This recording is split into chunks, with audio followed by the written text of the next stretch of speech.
प्रिय छात्रों, आप सभी का स्वागत है। 9वीं के गणित विषय के अंतर्गत ब्रिज कोर्स के अंतर्गत पठन पाठन सामग्री का अध्ययन करेंगे। प्यारे बच्चों, आज हम पढ़ेंगे दशमलव संख्याएं।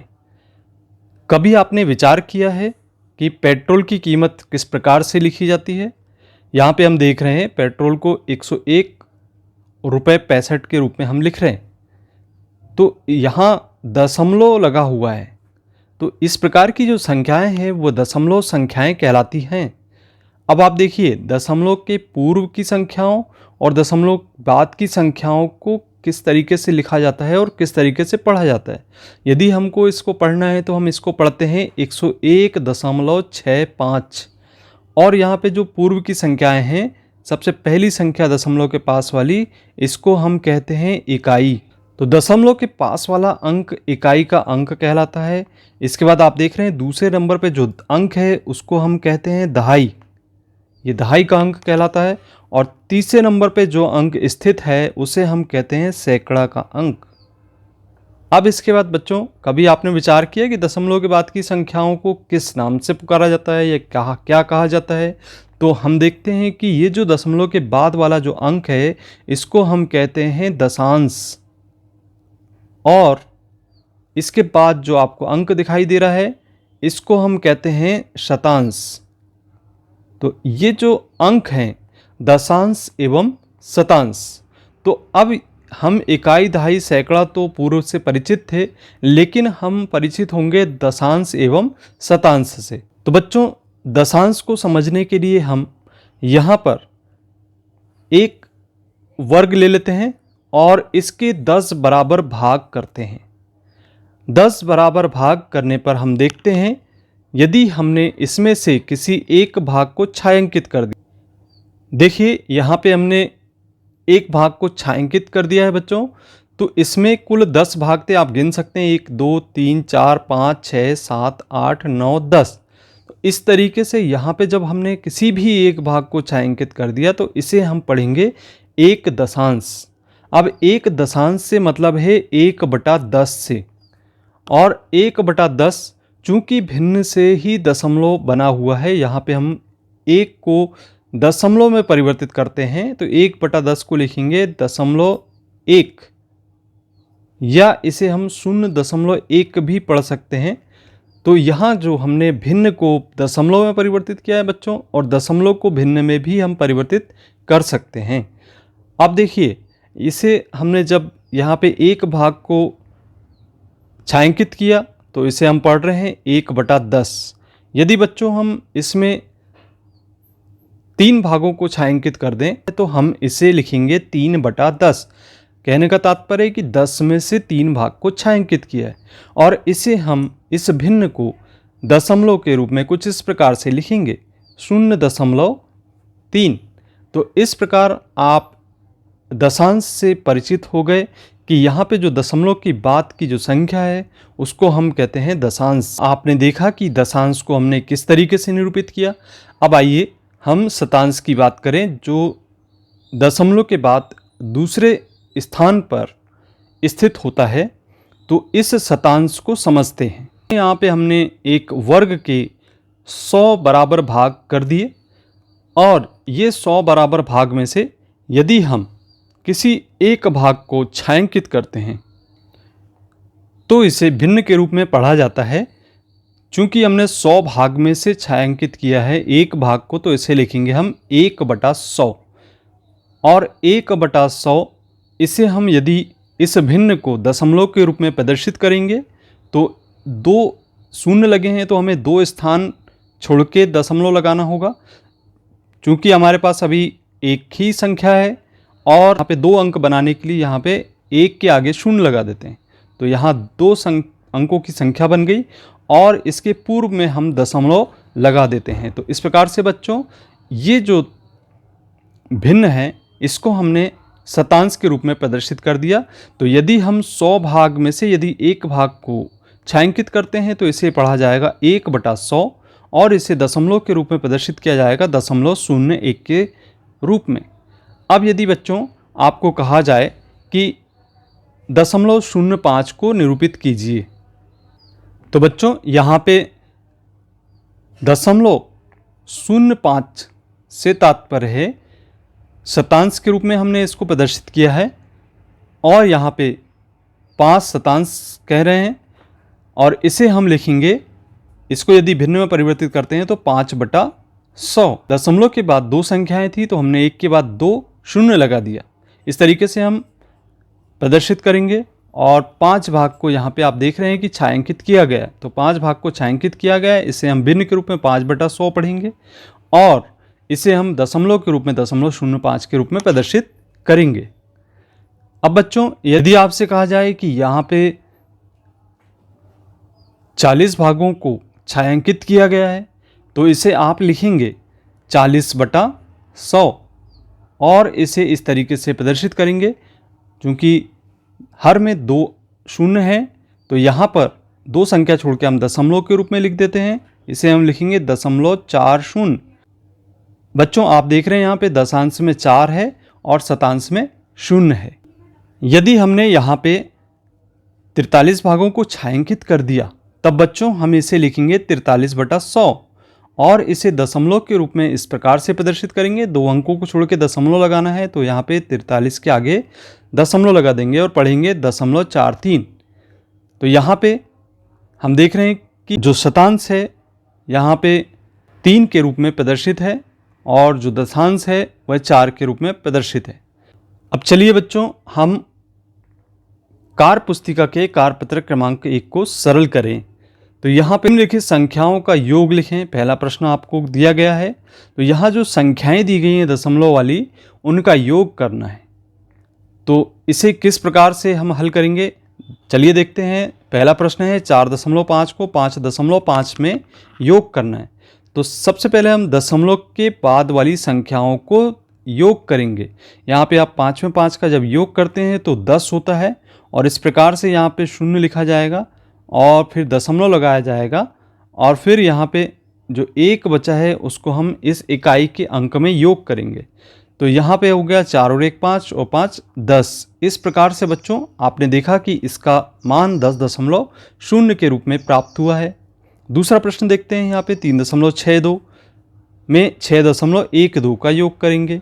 तो 2 में जब 2 का योग करते हैं तो 2 और 2 4 होता है। ये हमने शतांश के अंकों को जोड़ दिया, और यहाँ पे फिर दशांश के अंकों को जोड़े तो 6 और 1 7 होता है, और यहाँ फिर दशमलव लगा हुआ है, और यहाँ पे इकाई के अंकों का योग कर दें तो 6 और 3 9 होगा। इस प्रकार से बच्चों इसका योगफल 9.74 के रूप में प्राप्त होता है। तो हमें ये ध्यान रखना है कि दशमलव के नीचे दशमलव ही लिखा होना चाहिए।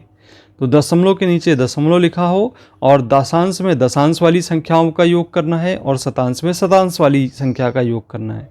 अब बच्चों तीसरा प्रश्न है यहाँ पे 5.84 में 7.63 का योग करना है। तो यहाँ पे 4 में 3 का योग करेंगे, 4 और 3 7, और 8 में 6 का योग करेंगे, 8 और 6 14। यहाँ पे जो 14 का एक शेष बचा है उसको हम यहाँ पे ले जाके इकाई में योग कर देते हैं, और यहाँ होगा 5 और 1 6 और 7 13। इस प्रकार से इसका मान 13.47 प्राप्त होता है। बच्चों चौथा प्रश्न है 9.45 में 5.67 का योग करना है। तो 5 में 7 का योग करेंगे तो 12 होगा। अब जो एक शेष बचा है उसको हम यहाँ पे दशांश में जोड़ देते हैं। इस प्रकार से 4 और 1 5 और 6 11 होगा। यहाँ से पुनः एक शेष बचा है उसको हम इकाई में जोड़ देते हैं। 9 और 1 10 और 5 15 होगा। इस प्रकार से बच्चों इसका जो हल निकल के आएगा योग करने पर 15.12 होगा। तो हम दशमलव के बाद की संख्याओं को कैसे पढ़ रहे हैं उसको भी ध्यान देना है। 15.12, 13.47, हम ऐसा नहीं पढ़ेंगे 15.12, इस तरीके से नहीं पढ़ना है। तो यहाँ पढ़ा जाएगा 15.12। अब बच्चों यहाँ पे पांचवा प्रश्न आप देख रहे हैं जिसमें लिखा हुआ है 7.46 में 3.55 का योग करना है। तो यहाँ पे 6 में 5 का योग करेंगे, 6 और 5 11 का एक शेष 1 बचा है, इसमें योग कर देते हैं। 4 और 1 5 और 5 10 का 0 होगा, दशमलव लगाएंगे, एक शेष बचा था यहाँ योग करेंगे। 7 और 1 8 और 3 11 है।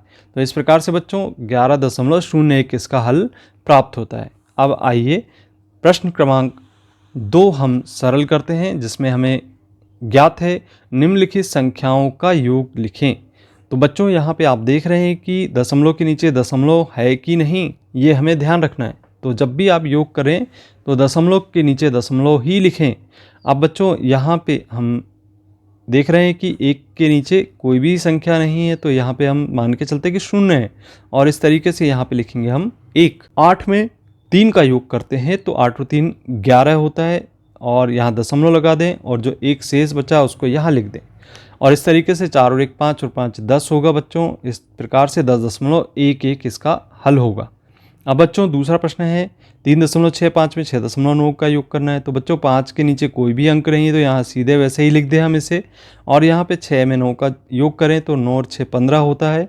इस प्रकार से यहाँ पे 15 का 5 और शेष 1 बचा है बच्चों। यहाँ योग करेंगे 3 और 1 4 और 6 10 हो जाता है। इस प्रकार से इसका योग 10.55 होगा। अब बच्चों यहाँ पे तीसरा प्रश्न है 1.85 में 1.75 का योग करना है। तो यहाँ देखते हैं हम 5 में 5 का योग करें तो 5 और 5 10 का 0 होगा। एक शेष बचा है, यहाँ योग कर दें 8 और 1 9 और 7 16 होगा। 6 लिख दें, दशमलव लगा दें और यहाँ पे जो एक शेष बचा है उसका यहाँ योग कर दें। तो इस प्रकार से 1 और 1 2 और 1 3 होगा तो 3.60 इसका योगफल प्राप्त होता है। चौथा प्रश्न है 9.43 में 5.72 का योग करना है। तो 3 और 2 5 योग कर देते हैं और 7 में 4 जोड़ते हैं तो 11 होगा। एक शेष बचा है, यहाँ योग कर दें 10 और 5 15 होगा। इस प्रकार से 15.15 इसका हल होगा। पाँचवा प्रश्न देखते हैं बच्चों। यहाँ पे पाँचवें प्रश्न में हमें ज्ञात है 7.58 धन 3.7। अब यहाँ पे 8 के नीचे कोई भी संख्या नहीं है तो इसे हम ऐसे ही लिख दें और यहाँ 7 और 5 12 का 2 और शेष 1 बचा है तो यहाँ योग करना है हमें इकाई के अंक में और 7 और 1 8 और 3 11। इस प्रकार से बच्चों 11.28 इसका हल होगा। अब आइए बच्चों प्रश्न क्रमांक 3 देखते हैं। प्रश्न क्रमांक 3 के अनुसार हम देख रहे हैं यहाँ पे निम्नलिखित संख्याओं का योग लिखें। तो सबसे पहले हम इसको बच्चों व्यवस्थित करके लिख लेते हैं। दशमलव के नीचे दशमलव ही लिखना है, आप इसका ध्यान रखें। 12.546 लिखा है और 154.21 लिखा है। चलिए बच्चों इसे हम इस प्रकार से लिख लेते हैं। दशमलव के नीचे दशमलव अंक लिखना है और आप योग करें यहाँ पे तो देख रहे हैं यहाँ पे हजारवां भाग दिख रहा है, यहाँ पे आपको दशांश शतांश और हजारवां भाग दिख रहा है। तो 6 में कोई संख्या नहीं है, 0 का योग कर रहे हैं तो इसे लिखेंगे हम धन 6 और इस प्रकार से 4 में 1 जोड़ेंगे तो 5 होगा और यहाँ पे 5 में 2 जोड़ने पर 5 और 2 7 होगा। दशमलव लगाएंगे, 4 में 2 योग करेंगे 4 और 2 6 होगा और यहाँ पे 5 में 1 योग करेंगे 5 और 1 6 होगा और यहाँ पे 1 शेष बचा है तो 166.756 इसका योगफल होगा। तो बच्चों यहाँ हम लिख लेते हैं 166.756। तो बच्चों इस तरीके से इसका योग करेंगे। दूसरा प्रश्न हमें ज्ञात है 0.265 में 15.36 का योग करना है। तो हम इसे इस प्रकार से लिख लें, यहाँ योग करेंगे तो आप देख रहे हैं यहाँ पे कोई भी अंक नहीं है तो यहाँ लिखेंगे हम 5। 6 में 6 योग करेंगे 12 होगा। एक शेष बचा, यहाँ योग कर दें 2 और 1 3 और 3 6 होगा और यहाँ पे दशमलव के नीचे दशमलव और 5 यहाँ लिखा जाएगा और 1 लिखा जाएगा। इस प्रकार से 15.625 इसका हल निकल के आता है बच्चों। इस तरीके से हम योग कर लें। अब इसके बाद तीसरा प्रश्न आप देख रहे हैं। तीसरे प्रश्न में आपको दिखाई दे रहा है जिसमें 42.63 दिखाई दे रहा है आपको। ये 42.63 में 1.1234 जोड़ रहे हैं। दशमलव के नीचे दशमलव आपको लगाना है और यहाँ पे हम योग करना चालू करते हैं। यहाँ पे देखिए 4 है, यहाँ 3 है और फिर 3 में 2 जोड़ रहे हैं, 3 और 2 5 है, योग होगा और इसके बाद 6 में 1 योग करते हैं तो 7 होगा। दशमलव लगाएंगे, 2 में 1 योग करेंगे 3 होगा और 4 लिखेंगे तो इस प्रकार से 43.7534 इसका हल होगा। तो बच्चों यहाँ पे लिख देते हैं 43.7534 इस प्रकार से योग कर देते हैं बच्चों। अब आइए प्रश्न क्रमांक 4 देखते हैं जिसमें लिखा हुआ है 3.056 में 5.127 का योग करना है। तो ये इस तरीके से हम पहले लिख लें और यहाँ पे हम योग कर लें और 7 13 का 3 होगा और यहाँ पे एक योग यहाँ पे करेंगे हम, शेष बचा है 5 और 1 6 और 2 8 होगा और इस प्रकार से 1 में 0 योग करेंगे 1 होगा, 5 और 3 8 होगा। तो बच्चों यहाँ पे 8.183 हमें हल प्राप्त होता है। इस प्रकार से हम इन प्रश्नों को सरल कर लेते हैं। अब आइए बच्चों इबारत वाले प्रश्नों को देखते हैं, जिसमें चौथा प्रश्न है, एक बैट का मूल्य 500 रुपये 50 पैसे है तथा एक गेंद का मूल्य 25 रुपये 75 पैसे है। तो दोनों वस्तुओं का मूल्य हमें ज्ञात करना है बच्चों। तो कुल मूल्य क्या होगा ये हमें बताना है। तो बच्चों हम इस प्रकार से लिख लें, बैट का मूल्य 500 रुपये 50 पैसे और गेंद का मूल्य 25 रुपये 75 पैसे है। हम दशमलव के नीचे दशमलव अंक लिख लेते हैं। कुल मूल्य ज्ञात करने के लिए हमें दोनों का योग करना होगा बच्चों। इस प्रकार से हम देखते हैं, शून्य में 5 योग करेंगे तो 5 होगा और यहाँ पे 7 और 5 12 होगा। दशमलव लगाएंगे, एक शेष बचा है, इसमें योग कर देंगे, 5 और 1 6 होगा और यहाँ पे 2 में शून्य का योग करेंगे और अंत में यहाँ पे हमें 5 शेष बचता है बच्चों। इस प्रकार से 526 रुपये 25 पैसे इसका हल हमें प्राप्त हो जाता है। अब आइए बच्चों प्रश्न क्रमांक 5 देखते हैं, जिसमें लिखा है, राम एक पेन 45 रुपये 25 पैसे में खरीदता है तथा एक किताब 135 रुपये 75 पैसे में खरीदता है। उसने दोनों वस्तुओं के कुल कितने रुपए का भुगतान किया होगा। तो दोनों वस्तुओं के लिए कुल कितने रुपए का भुगतान किया गया ये हमें ज्ञात करना है। तो बच्चों हम यहाँ लिख देते हैं, पेन की कीमत 45 रुपये 25 पैसे है और किताब की कीमत 135 रुपये 75 पैसे है। तो यहाँ योग कर देंगे हम, कुल मूल्य ज्ञात हो जाएगा। 5 में 5 का योग करें तो 5 और 5 10, शेष 1 बचता है बच्चों। यहाँ पे हम योग कर देते हैं, 2 और 1 3 और 7 10 होता है। इसके बाद 1 बचा है तो यहाँ योग कर दें, 5 और 5 10 और 1 11 हो जाएगा बच्चों। इस प्रकार से यहाँ पे 4 3 7 और यहाँ जो 1 शेष बचा था उसको जोड़ देते हैं, 8 होगा और यहाँ पे 1 लिखा जाएगा। इस प्रकार से 181 रुपये उस दोनों वस्तुओं की कीमत होगी। तो बच्चों ये था हमारा कार्यपत्रक क्रमांक 1। भिन्न से संबंधित प्रश्नों को आपने यदि नहीं देखा है तो पिछले चैप्टर के वीडियो हैं, इनको आप क्लिक करके देख सकते हैं और इसी प्रकार के वीडियो को देखने के लिए चैनल को जरूर सब्सक्राइब कीजिए। मिलते हैं अगले वीडियो में, धन्यवाद।